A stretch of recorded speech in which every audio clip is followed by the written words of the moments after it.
عارف ان ناس كتيرة جدا بتتضايق من شكل مواسير الغاز في المطبخ.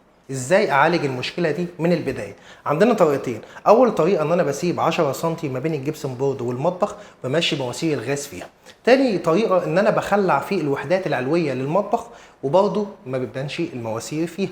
بتعاقد على الغاز امتى؟ بتعاقد على الغاز وانس ان انا عملت السيراميك تعاقد على الغاز مباشرة يخش يعملوا لك المواسير بتاعتهم، ولازم تكون عارف مكان البوتاجاز يمين او شمال على حسب نزول الماسورة للفونيا.